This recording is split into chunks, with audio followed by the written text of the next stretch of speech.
Pendant des années, j'ai tout payé à Noël. Puis j'ai vu la conversation de groupe, le parasite des fêtes. J'ai annulé chaque paiement, j'ai posté les reçus dans la conversation, et j'ai disparu des radars. La notification a illuminé l'écran de mon téléphone à 2h47 du matin. J'étais allongé dans mon lit, incapable de dormir après une autre garde épuisante de 12 heures à l'hôpital. Mon pouce a survolé l'écran, plissant les yeux devant ce qui semblait être une conversation de groupe que je ne reconnaissais pas. Quelqu'un m'avait accidentellement ajouté à retour à la réalité familiale au lieu de m'en retirer. Le premier message que j'ai vu m'a glacé le sang. Dieu merci, elle s'occupe encore de la dinde cette année. Je n'allais pas dépenser 200 € pour ça. Ma belle-sœur, Rebecca. C'est clair, non. Elle est tellement désespérée d'être incluse qu'elle paierait pour n'importe quoi. C'est franchement triste. Mon frère, Marcus. Le parasite des fêtes frappe encore. Ma cousine, Vanessa. J'ai fait défiler vers le haut, les mains tremblantes. La conversation était active depuis 3 ans. 3 années entières où ma famille se moquait de la façon dont je finançais leurs fêtes, tout en me critiquant dans mon dos. Il y avait des captures d'écran de mes paiements Venmo, avec des émojis qui pleurent de rire. Il y avait des blagues sur mon salaire d'infirmière et sur le fait que j'étais trop stupide pour réaliser qu'ils m'utilisaient. Ma mère avait envoyé un GIF de quelqu'un jetant de l'argent au feu avec la légende « L'esprit de Noël de Dolores ». Dolores, c'est moi. Le distributeur automatique de la famille, apparemment. La gorge serrée, j'ai lu message après message. Ils avaient créé tout un système de paris sur ce que je paierais ensuite. Ma tante avait gagné 50 $ quand j'avais proposé de payer les chambres d'hôtel pour notre voyage en famille au Colorado l'année dernière. 50 $. Ils avaient littéralement profité de ma générosité, à 2 reprises. J'étais assise là, dans l'obscurité de mon studio, celui que je pouvais à peine me permettre parce que j'envoyais de l'argent à la maison pour chaque fête, chaque anniversaire, et chaque urgence que ma famille inventait.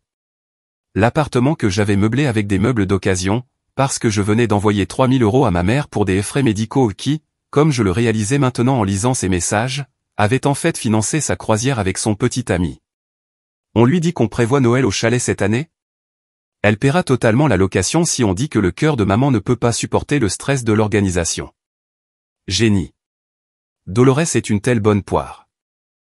Il suffit de mentionner la santé de maman, et elle ouvrira son portefeuille comme une otarie dressée. Les messages sont devenus flous, alors que les larmes coulaient sur mon visage. Otarie dressée. Parasite des fêtes. Trop stupide pour réaliser. J'étais infirmière depuis 7 ans, je faisais des heures supplémentaires, je prenais des gardes en plus, je renonçais aux vacances.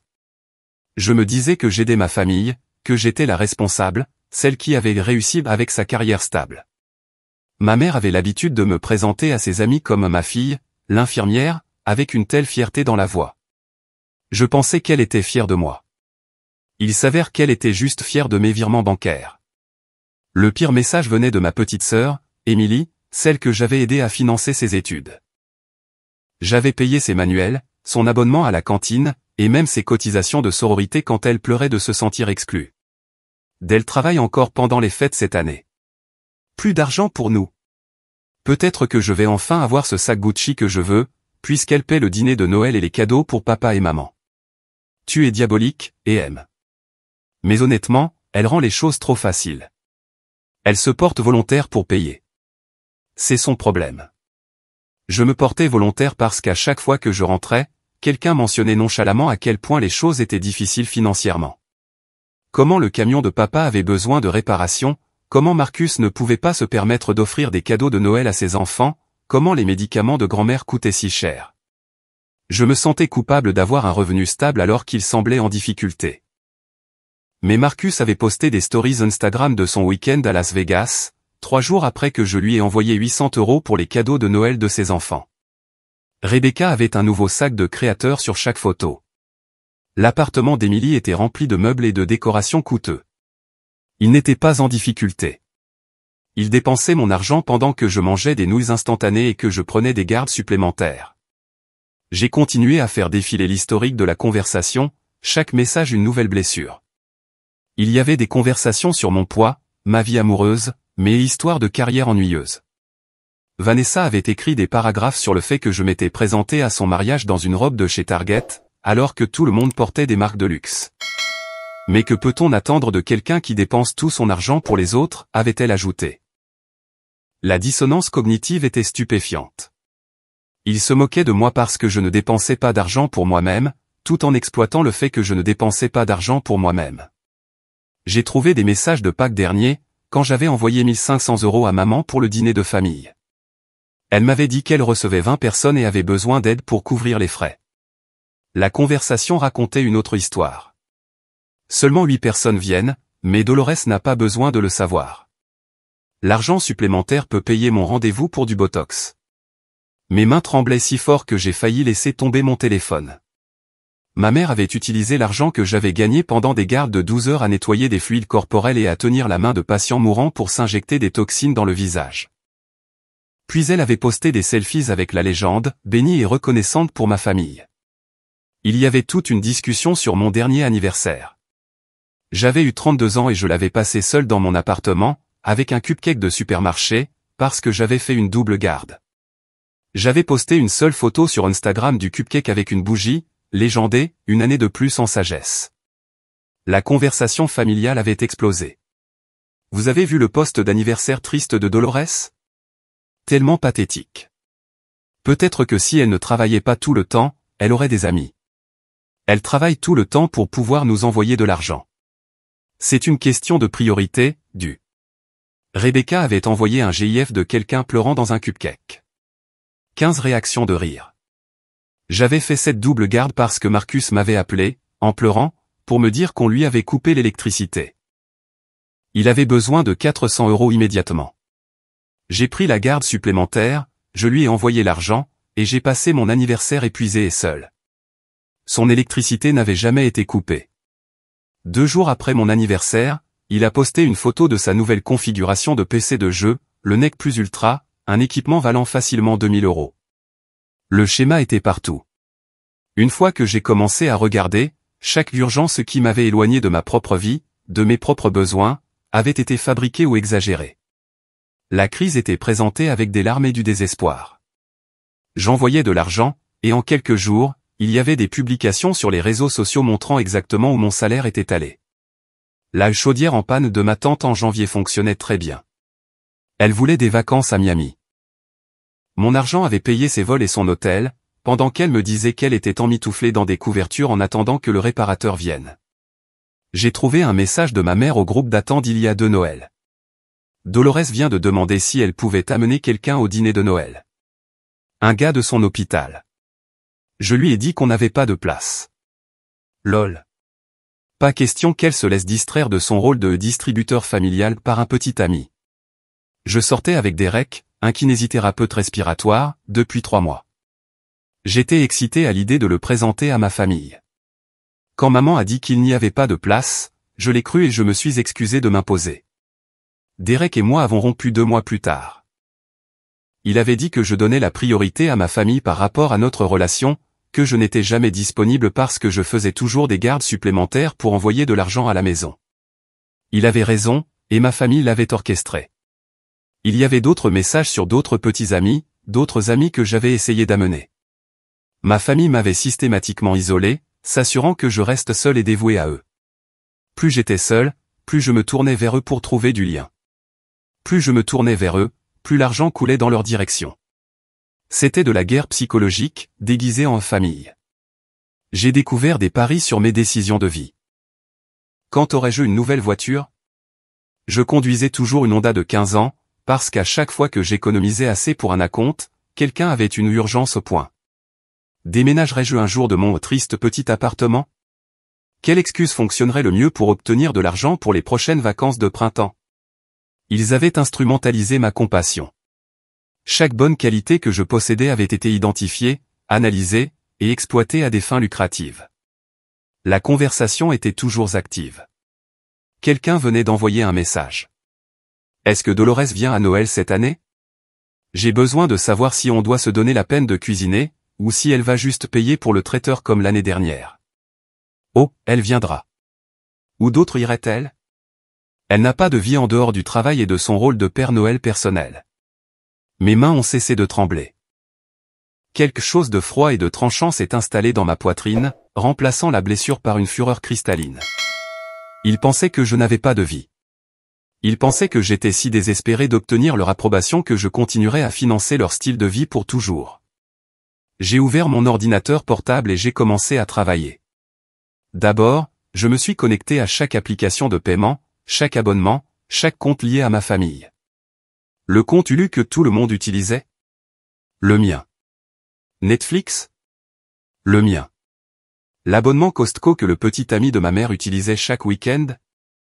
Je le payais. Le forfait téléphonique couvrant Marcus, Rebecca, Emily et mes parents? Tout à mon nom, payé par mon compte. Je couvrais 6 lignes téléphoniques depuis 3 ans, plus de 4 000 € rien qu'en facture de téléphone. L'abonnement Disney Plus que mes neveux et nièces utilisaient, le forfait familial Spotify, le compte Amazon Prime qui offrait la livraison gratuite à tout le monde, le stockage iCloud pour les 10 000 photos de ma mère, tout était à moi. Puis, il y avait les paiements directs. J'avais tenu des registres méticuleux, car j'avais tout classé pour les impôts, pensant que certaines dépenses pourraient compter comme des soins à une personne à charge ou des cadeaux que je pourrais documenter. 12 000 € pour le Noël de l'année dernière.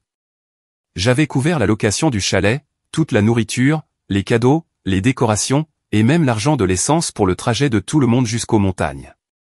8 000 € pour Thanksgiving sur les 3 dernières années combinées. 15 000 € en prêts d'urgence qui n'ont jamais été remboursés, problèmes de voiture, factures médicales, aide au loyer, tout soigneusement documenté dans ma feuille de calcul. 6 000 € pour les frais de scolarité d'Emily. 3 500 € pour les fêtes d'anniversaire et les cadeaux des enfants de Marcus. La liste était longue, très longue. Au cours des 5 dernières années, j'avais donné à ma famille un peu plus de 73 000 €. Le décompte m'a donné la nausée, 12 000 € pour le seul Noël de l'année dernière, 8 000 € pour Thanksgiving sur 3 ans, 15 000 € en prêt d'urgence, jamais remboursé, 6 000 € pour les études d'Emily, 3 500 € pour les fêtes et cadeaux des enfants de Marcus, 4 200 € de factures de téléphone sur 3 ans, 7 200 € de services de streaming et d'abonnement, 5 800 € de paiement d'assurance et de garantie, 3 200 € pour les boîtes d'abonnement de maman sur 2 ans, 2 900 € pour le service de kit repas de Rebecca, 1 100 € pour des paiements de crises divers, 73 000 €. J'aurais pu acheter une maison. J'aurais pu rembourser mes prêts étudiants. J'aurais pu voyager, investir, me construire une vie. Au lieu de cela, j'avais financé leurs vacances, leur luxe, leur confort, pendant qu'ils me traitaient de parasite dans une conversation de groupe. L'ironie ne m'a pas échappé. J'étais l'hôte, nourrissant leur vie avec mon argent, pendant qu'ils me vidaient jusqu'à la dernière goutte. J'ai pris des captures d'écran de tout, chaque message de cette conversation de groupe, chaque reçu de paiement, chaque SMS où ils demandaient de l'argent et promettaient de me rembourser. Puis, j'ai commencé à annuler. Mais d'abord, je devais être stratégique. J'avais appris, en 7 ans d'infirmerie, qu'on n'arrache pas une perfusion sans considérer les conséquences. On planifie, on prépare, on s'assure que le patient ne peut pas vous poursuivre pour faute professionnelle. J'ai créé une nouvelle adresse email, complètement séparée de tout ce que ma famille connaissait. Puis, j'ai systématiquement changé les informations de contact sur chaque compte, chaque service, chaque abonnement. J'ai mis en place l'authentification à 2 facteurs sur tout, en utilisant ma nouvelle adresse email et un numéro Google Voice qu'ils n'avaient jamais vu. C'est seulement après que chaque compte a été sécurisé sous mon contrôle exclusif que j'ai commencé le démantèlement. Le forfait téléphonique a été le premier. 6 lignes à mon nom, me coûtant 340 € par mois. Je me suis connecté à Verizon et j'ai examiné l'utilisation. Marcus consommait en moyenne 47 gigaoctets de données par mois en regardant des vidéos en streaming. Rebecca était constamment sur les réseaux sociaux, accumulant des heures de temps d'écran à mes frais. La ligne d'Emily montrait qu'elle passait des appels internationaux à son petit ami, qui étudiait à l'étranger, en France. Cela expliquait les 180 € de frais internationaux que j'absorbais depuis 6 mois. Les lignes de mes parents étaient moins offensantes, mais tout aussi présomptueuses. Papa utilisait à peine son téléphone. Maman, cependant, avait apparemment découvert TikTok et regardait du contenu en streaming sans arrêt. J'ai téléchargé tous les relevés, chaque facture des 3 dernières années, chaque rapport d'utilisation. Puis, j'ai appelé Verizon et j'ai expliqué que je devais supprimer toutes les lignes secondaires immédiatement. Le représentant a essayé de me convaincre de simplement transférer les lignes aux autres utilisateurs. Non, dis-je fermement. Déconnectez-les. Ils ne sont pas autorisés à transférer. Mais, madame, ils perdront leur numéro. Bien. Les lignes seraient coupées dans exactement 48 heures. J'ai mis un rappel dans mon calendrier pour vérifier à ce moment précis. Les services de streaming étaient plus simples, mais plus satisfaisants. Je me suis connecté à Netflix et j'ai vérifié l'historique de visionnage. 4 profils différents, aucun n'était le mien. Marcus regardait en boucle des documentaires sur des crimes réels. Rebecca préférait la télé-réalité sur des femmes au foyer riche, ce qui semblait sinistrement approprié. Emily regardait des comédies romantiques. Maman avait, d'une manière ou d'une autre, trouvé le moyen de regarder des émissions de pâtisserie britannique en boucle. J'ai supprimé tous les profils sauf le mien, j'ai changé le mot de passe, et j'ai activé de nouveaux paramètres de sécurité qui déconnecteraient tout appareil actuellement connecté. Puis Hulu, Disney+, HBO Max, Paramount+. J'étais abonné à cette plateforme de streaming différente, ce qui me coûtait près de 100 € par mois, et j'en regardais à peine, car je travaillais toujours. Chacune a subi le même traitement, mot de passe changé, appareil supprimé, compte sécurisé. L'abonnement Costco était intéressant. Je me suis connecté à mon compte et j'ai découvert que je pouvais voir l'historique des achats. Ma mère y faisait ses courses 2 fois par semaine. Les achats allaient de l'épicerie raisonnable à des articles de luxe, un ensemble de meubles de jardin à 600 €, un robot pâtissier à 300 €, des caisses de vin de qualité, des plateaux de fête pour des rassemblements auxquels je n'avais jamais été invité. Marcus avait apparemment acheté des fournitures pour sa voiture, y compris un jeu complet de pneus d'hiver en octobre, les pneus qu'on m'avait dit qu'il ne pouvait pas se permettre, raison pour laquelle je lui avais envoyé 500 € pour des réparations de voiture. J'ai annulé l'abonnement et j'ai demandé un remboursement au prorata pour les mois restants. 93 € me sont revenus. Le stockage iCloud a peut-être été l'annulation la plus mesquine, mais elle m'a procuré une joie sincère. Maman sauvegardait toute sa vie numérique sur mon forfait de 2 téraoctets, photos, vidéos, documents. Je suis passé au forfait gratuit de 5 gigaoctets et j'ai regardé le système lui envoyer immédiatement des notifications l'informant que sa sauvegarde avait échoué. Elle ne perdrait rien de façon permanente, mais elle devrait trouver sa propre solution de stockage en nuage. À son âge et avec ses compétences techniques, cela lui prendrait des semaines de frustration. Je l'imaginais appeler Marcus ou Emily à l'aide, eux réalisant que je les avais coupés, l'horreur naissante de voir que leur tour de manège gratuit était terminé. Ensuite sont venues les annulations moins évidentes, mais plus coûteuses. Je payais l'assurance auto de Marcus depuis 1 an. Il m'avait appelé, paniqué à l'idée de perdre sa couverture, et j'avais ajouté sa voiture à ma police multivéhicule. C'était 215 € par mois que je ne reverrai jamais. J'ai appelé ma compagnie d'assurance et j'ai fait retirer son véhicule, avec effet immédiat. Le représentant a mentionné qu'il pourrait y avoir une interruption de sa couverture. C'est son problème, ai-je dit. Je payais l'abonnement de gym d'Emily dans un centre de fitness haut de gamme. Elle m'avait dit qu'elle en avait besoin pour sa santé mentale, mais qu'elle ne pouvait pas se permettre les 89 € de frais mensuels. Je l'avais mis en paiement automatique et je l'avais oublié. J'ai appelé la salle de sport et j'ai annulé.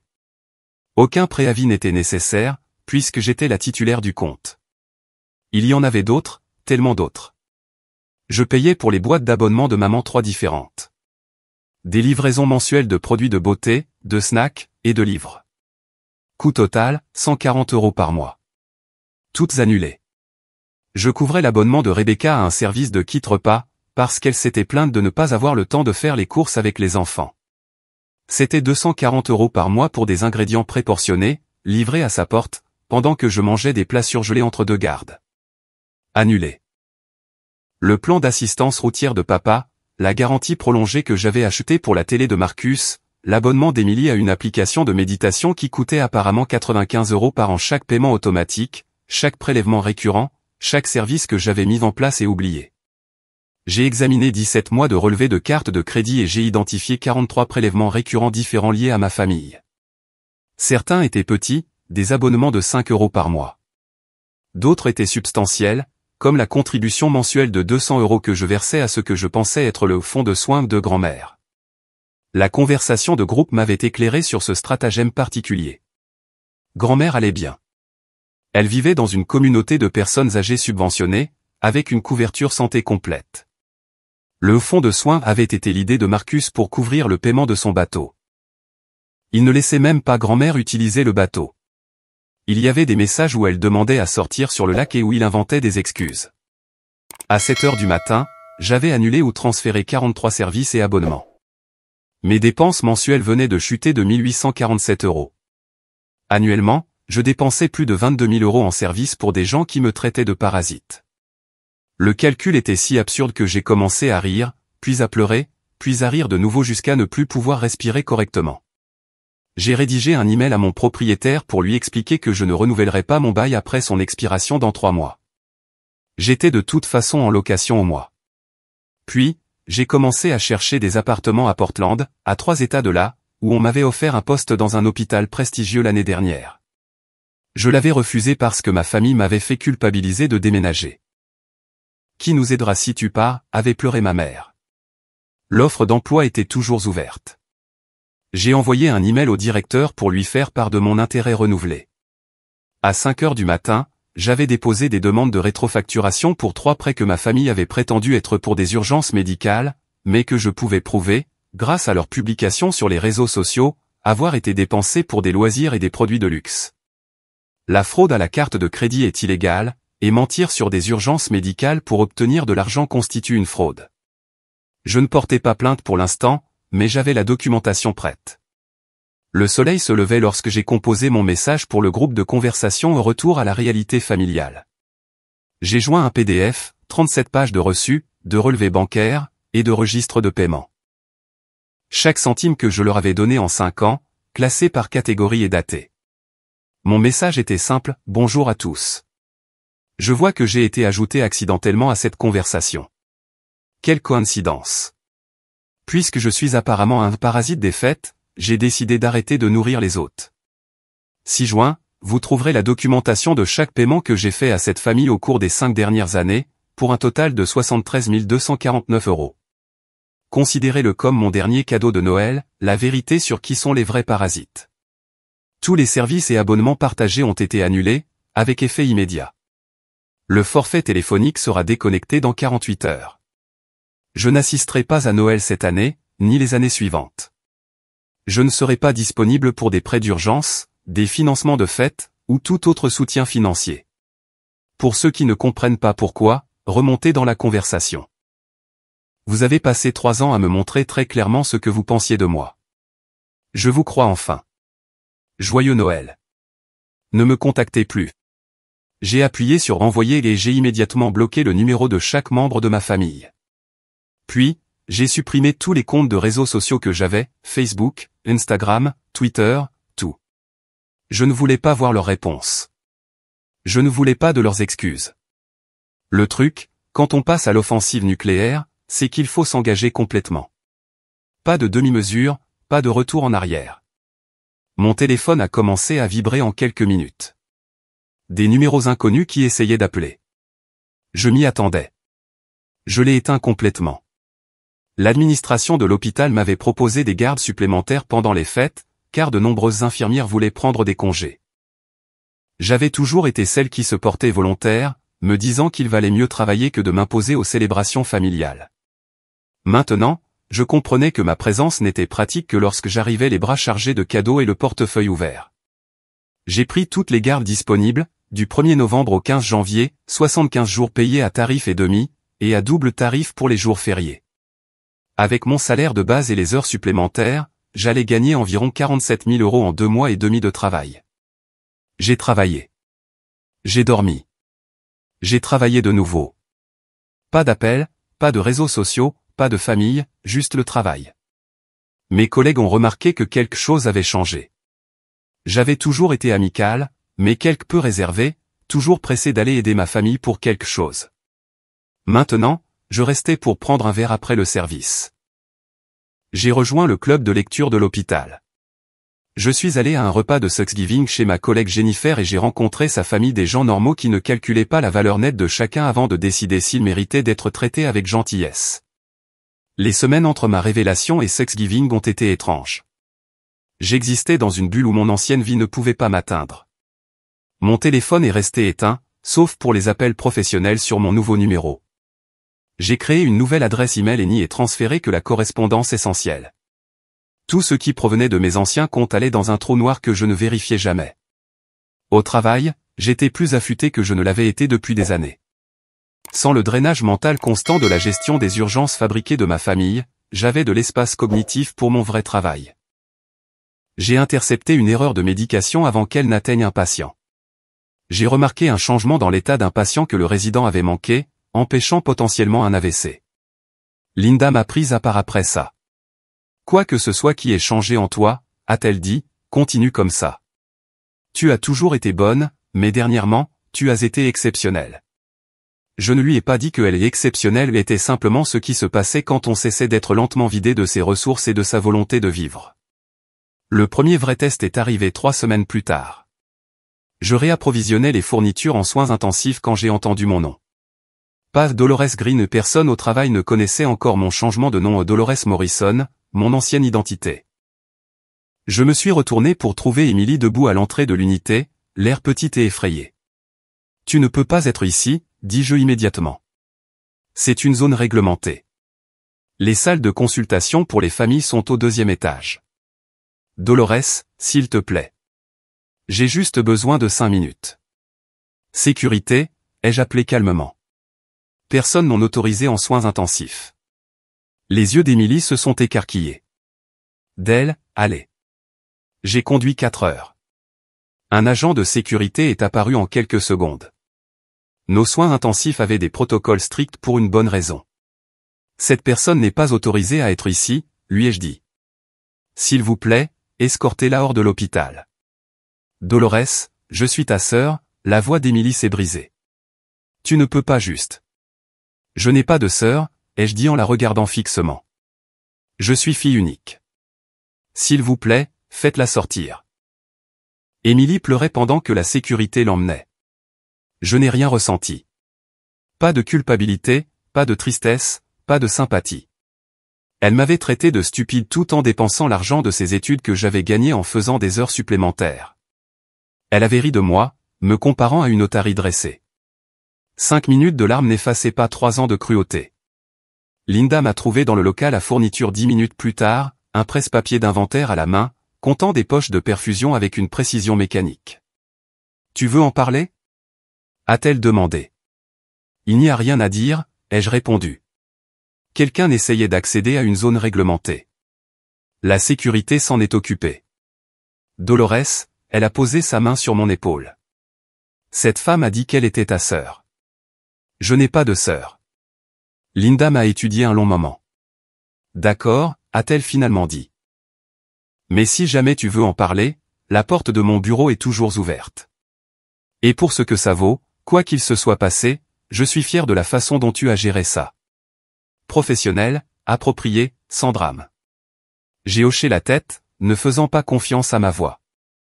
Après son départ, j'ai terminé mon inventaire, j'ai tout consigné correctement, et je suis retourné auprès de mes patients. Routine, structure les choses qui me gardaient saine d'esprit. Thanksgiving est arrivé. L'invitation de Jennifer avait été sincère, et j'avais accepté. Je suis arrivé avec une bouteille de vin cher et un gratin de patates douces fait maison, 2 choses que je n'aurais pas pu me permettre dans mon ancienne vie. La maison de Jennifer était chaleureuse et chaotique, de la meilleure des manières. Son mari, Tom, racontait des blagues de papa en cuisinant la dinde. Leurs 3 enfants couraient partout, jouant à un jeu élaboré impliquant une épée en mousse et beaucoup de cris. La mère de Jennifer, Carol, était assise dans la cuisine, apprenant à la plus jeune fille de Jennifer à faire une pâte à tarte. « Tu dois être Dolores », a dit Carol en s'essuyant les mains couvertes de farine sur son tablier. « Jennifer parle constamment de toi, l'infirmière brillante qui ne se plaint jamais des doubles gardes. »« C'est moi », ai-je dit, me sentant mal à l'aise. Les compliments me semblaient encore étrangers. « Eh bien, nous sommes contents que tu sois là », a dit Carol chaleureusement. « Jennifer dit que tu es seule pour les fêtes. » Voilà, la question inévitable. Je m'y étais préparé. Ma famille et moi ne sommes plus en contact, ai-je dit simplement. Une situation toxique. C'était mieux pour tout le monde que je m'éloigne. Carol a hoché la tête d'un air entendu. Bien joué. Trop de gens restent dans des situations néfastes par obligation. La famille devrait te faire sentir aimé, pas utilisé. Le mot utilisé a résonné différemment venant d'une étrangère, une validation de quelqu'un qui n'avait aucun intérêt dans l'affaire. Le dîner a été bruyant et merveilleux. La nourriture était bonne, mais pas exceptionnelle, et personne ne s'en souciait. La dinde de Tom était un peu sèche, Jennifer avait trop salé les haricots verts, et l'un des enfants a renversé un verre de jus de canneberge. Tout le monde en a ri. Carole a raconté l'histoire de la fois où elle avait accidentellement servi une dinde encore congelée au milieu à 20 invités. On a commandé des pizzas, a-t-elle dit en riant. Le meilleur Thanksgiving de tous les temps, parce que c'était l'année où on a arrêté de prétendre que tout devait être parfait. J'ai pensé au Noël de ma famille, où j'avais financé un traiteur professionnel et des décorations élaborées, tout ça pour maintenir une image de succès. Pendant ce temps, ils se moquaient de moi dans leurs conversations de groupe parce que j'en faisais trop. Ce dîner simple et imparfait, avec de quasi-inconnus, était meilleur que n'importe quelle fête que j'avais passée avec ma famille biologique. Après le dîner, pendant que les enfants jouaient à des jeux de société, Jennifer et moi sommes sortis sur sa terrasse avec un café. « Merci de m'avoir invité », ai-je dit. « C'était vraiment sympa. »« Merci d'être venu », a répondu Jennifer. « Je sais que ça doit te paraître bizarre de passer les fêtes avec des collègues. »« Tu es plus qu'une collègue », ai-je dit, me surprenant moi-même par mon honnêteté. « Tu es une amie, peut-être ma seule vraie amie. » Jennifer est restée silencieuse un moment. « Que s'est-il passé avec ta famille, Dell ? Tu n'es pas obligé de me le dire, mais je travaille avec toi depuis 3 ans, et tu as tellement changé ce dernier mois. Tu sembles plus légère, comme si tu portais quelque chose de lourd et que tu l'avais enfin posé. » Je lui ai raconté, pas tout, mais l'essentiel, la conversation de groupe, les moqueries, l'argent. Jennifer a écouté sans m'interrompre, son expression passant de la surprise à la colère, puis à la tristesse. 73 000 €, a-t-elle répété quand j'ai eu fini. Dolores, c'est de l'abus financier. Tu le sais, n'est-ce pas? Je n'y avais pas pensé en ces termes. Abus me semblait un mot fort. Mais Jennifer a continué, ils t'ont manipulé, t'ont menti, t'ont isolé, et ont exploité ta gentillesse pendant des années. C'est de l'abus. Le fait qu'il soit ta famille ne le rend pas moins grave, ça le rend pire. L'entendre qualifier si clairement a eu un effet sur moi. Mes yeux ont brûlé de larmes que j'ai refusé de verser. Je me sens stupide, ai-je admis, comme si j'aurais dû le voir plus tôt. Les escrocs ciblent les gens intelligents, a dit Jennifer fermement, parce que les gens intelligents pensent qu'ils sont trop malins pour se faire avoir. Tu n'es pas stupide, tu es gentille. Ils ont instrumentalisé ta gentillesse. C'est de leur faute, pas de la tienne. La fille adolescente de Jennifer s'est plainte que son téléphone était vieux. Jennifer lui a dit qu'elle pourrait en acheter un nouveau quand elle aurait économisé son argent de poche. Personne ne s'attendait à ce que quelqu'un d'autre finance ses désirs. C'était un concept si étranger que j'ai failli pleurer dans ma purée. Le 24 décembre est arrivé. Je faisais une garde de 12 heures en soins intensifs. Vers 15 heures, une femme d'une 60aine d'années est venue au poste des infirmières, l'air perdu. « J'essaie de trouver ma fille », a-t-elle dit. C'est une infirmière ici, Dolores Morrison. Je l'ai reconnue immédiatement, malgré les changements. Ma mère avait l'air plus mince, plus tirée. Ses cheveux étaient coiffés différemment, plus courts, mais le désespoir dans ses yeux était indubitable. « Je suis désolé », lui ai-je dit calmement. « Il n'y a personne de ce nom ici. » Ce n'était pas techniquement un mensonge. J'avais demandé le changement de nom 2 mois auparavant, et bien que le processus légal ne soit pas terminé, j'avais déjà cessé de m'identifier comme Dolores Morrison de toutes les manières qui comptaient. « S'il vous plaît », a supplié ma mère. « Je sais qu'elle travaille ici. J'ai besoin de lui parler. » La sécurité est arrivée avant que je n'aie à répondre. Apparemment, elle faisait une scène dans le hall depuis 1 heure. Ils l'ont escortée dehors pendant qu'elle criait mon ancien nom. J'ai terminé ma garde avec des mains stables. L'hôpital de Portland m'a offert le poste le 3 janvier, infirmière en chef de leur unité de cardiologie, 40 000 € de plus par an que ce que je gagnais, une prime à la signature, et une aide à la réinstallation. J'ai accepté immédiatement. À la mi-janvier, mon changement de nom était officiel. Dolores Morrison était légalement morte. Dolores Green, le nom de jeune fille de ma grand-mère, était né. Nouveau permis de conduire, nouvelle licence d'infirmière, tout était nouveau. J'étais rené, avec des documents pour le prouver. Mon appartement à Portland faisait 2 fois la taille de mon ancien studio, dans un immeuble avec une salle de sport et un jardin sur le toit. J'ai acheté de nouveaux meubles, de vrais meubles, pas des trouvailles de trottoir ou des articles en liquidation sur Facebook Marketplace. J'ai acheté de l'art pour mes murs. J'ai adopté un chat au refuge local, un tabby gris que j'ai appelé Phoenix. J'étais rené des cendres de qui j'étais. Mon ancienne adresse email a reçu des messages pendant des mois. Je ne les ai jamais ouverts. Ils allaient dans un dossier que j'ai intitulé « Mort pour moi », qui archivait automatiquement tout. Mais la curiosité l'a emporté en mars. Les emails de ma mère étaient des tirades de culpabilisation de la longueur d'un essai, sur l'obligation familiale et ma cruauté. Rebecca a envoyé des excuses en 2 phrases, blâmant son comportement sur une dépression postpartum datant de 4 ans. Marcus a écrit que j'avais mal compris le contexte de la conversation de groupe. Il lui plaisantait. Est-ce que je ne pouvais pas accepter une blague? Le message d'Emily était différent. Court, simple, tu as payé mes études, et je t'ai traité de stupide. Tu es la personne la plus intelligente que je connaisse, et je suis l'idiote. Je ne mérite pas le pardon, mais j'ai besoin que tu saches que je suis désolé. J'ai commencé à te rembourser. Ça prendra des années, mais je mets 200 € sur un compte d'épargne chaque mois à ton nom. Je t'enverrai les détails quand j'aurai ton adresse. Si tu ne veux plus jamais me parler, je comprends, mais je suis désolé. Vraiment, sincèrement désolé. Je n'ai pas répondu, mais je ne l'ai pas non plus supprimé. Les autres pouvaient pourrir, mais le message d'Emily vivait dans ma boîte de réception, une minuscule graine de quelque chose qui pourrait éventuellement devenir le pardon. Peut-être. Dans des années, peut-être. Un email s'est démarqué des autres, celui de mon père. Il n'avait jamais été actif dans la conversation de groupe. J'avais remarqué son nom dans la liste, mais je le voyais rarement poster.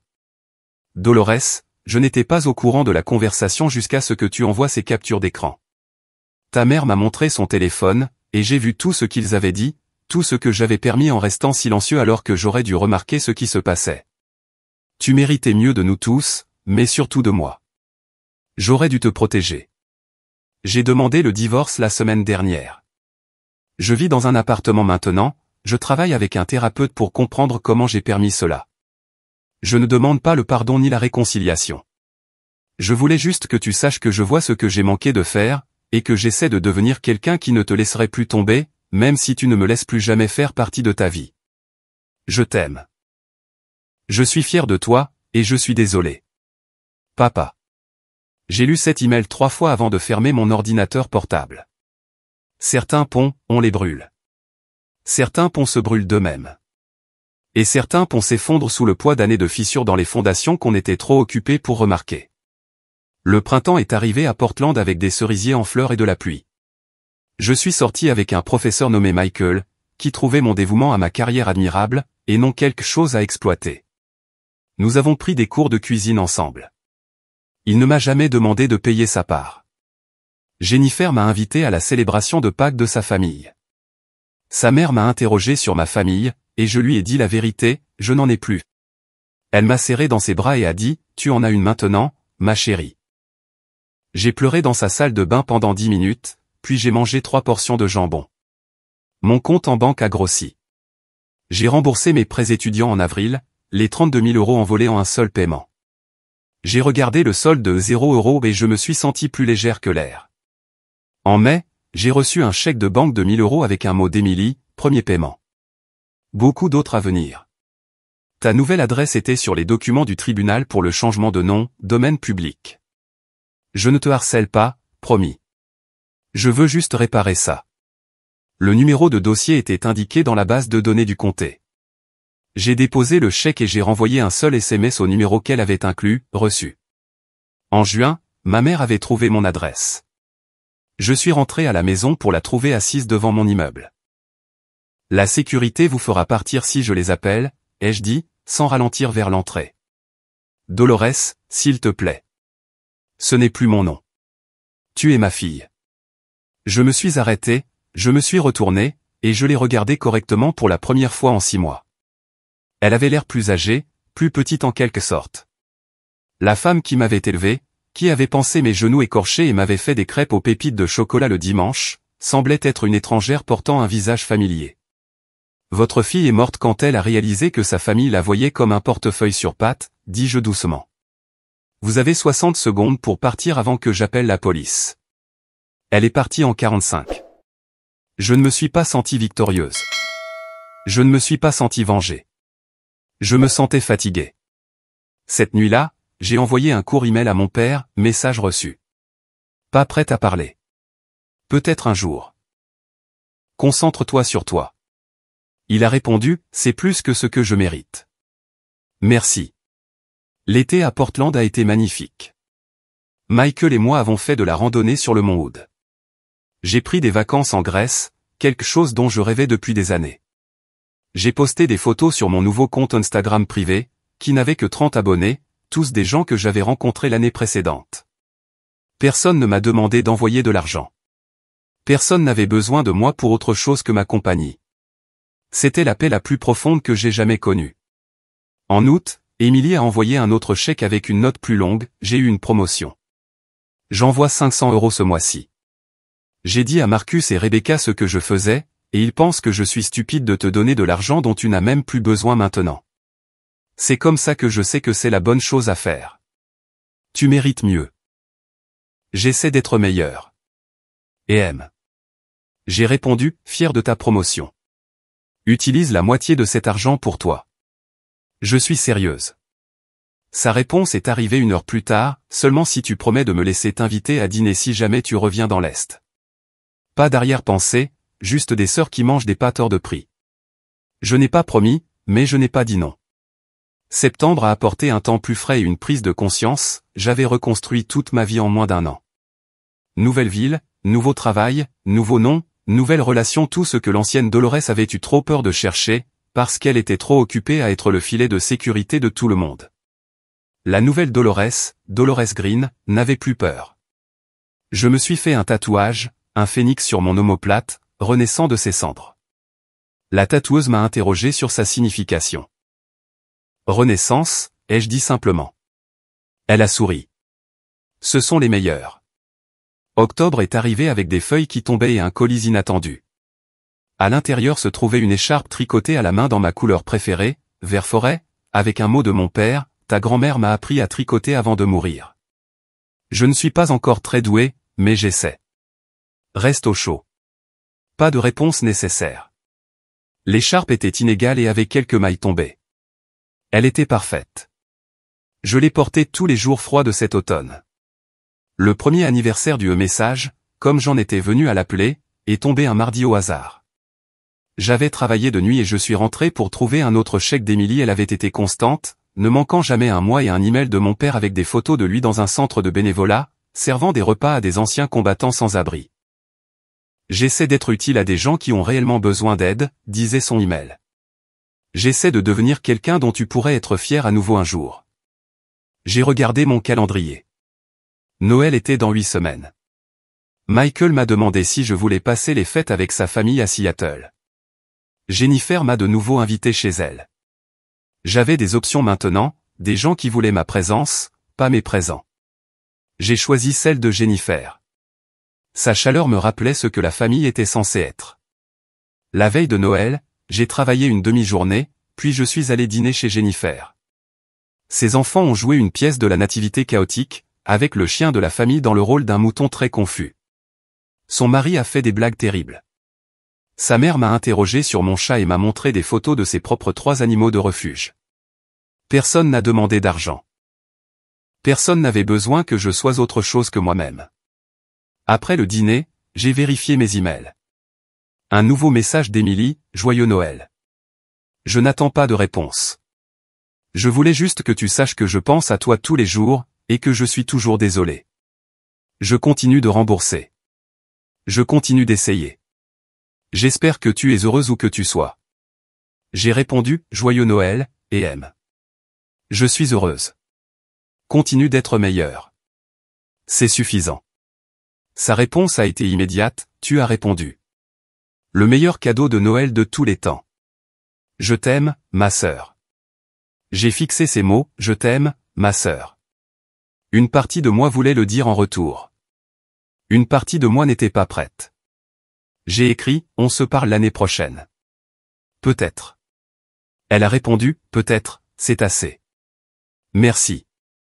J'ai fermé mon ordinateur portable et j'ai rejoint la fête. La fille de Jennifer essayait d'apprendre au chien à porter un bonnet de Père Noël. Michael m'a apporté du vin et m'a embrassé sur le front. Quelqu'un a commencé un jeu de société qui a dégénéré en une joyeuse dispute. C'est ça, ce que les fêtes étaient censées être, la joie sans transaction, l'amour sans calcul. Il y a un an, j'étais le parasite des fêtes, nourrissant sans le savoir une famille qui me voyait comme une proie. Maintenant, j'étais juste Dolores libre, heureuse, entière. La meilleure vengeance, avais-je appris, n'était pas la destruction. C'était la reconstruction. J'avais réduit en cendres qui j'étais, et j'avais bâti quelqu'un de mieux à partir des cendres. Et je n'avais jamais regardé en arrière. Presque jamais. Le soir du Nouvel An, j'ai reçu un dernier message de mon père, je sais que tu n'es pas prête. Il se peut que je ne sois jamais pardonné, et j'ai accepté cela. Mais je voulais que tu saches que je divorce de ta mère. Je suis en thérapie. J'ai coupé les ponts avec tous ceux qui étaient dans cette conversation, et je vis différemment. Pas pour toi, mais pour moi, pour pouvoir me regarder dans le miroir. Tu mérites un père qui t'a protégé. Je deviens cet homme, même s'il est trop tard. Bonne année, ma chérie. J'ai sauvegardé ce message. Je n'ai pas répondu. Pas encore. Mais peut-être que, finalement, je le ferai. Certaines relations peuvent être sauvées, d'autres non. L'astuce, c'est de savoir lesquelles méritent l'effort. Alors que minuit approchait, Michael m'a serré contre lui et m'a demandé ce que je voulais pour la nouvelle année. Plus de ça, ai-je dit en désignant la vie que je m'étais construite. Plus de paix, plus de joie, plus de gens qui m'aiment pour qui je suis, et non pour ce que je peux leur donner. Ce n'est pas trop demandé, a-t-il dit. Pour la première fois de ma vie, je l'ai cru. La nouvelle année est arrivée avec du champagne, des rires, et de l'espoir. J'avais tout payé à Noël, une fois, les fêtes, les cadeaux, le bonheur de tout le monde sauf le mien.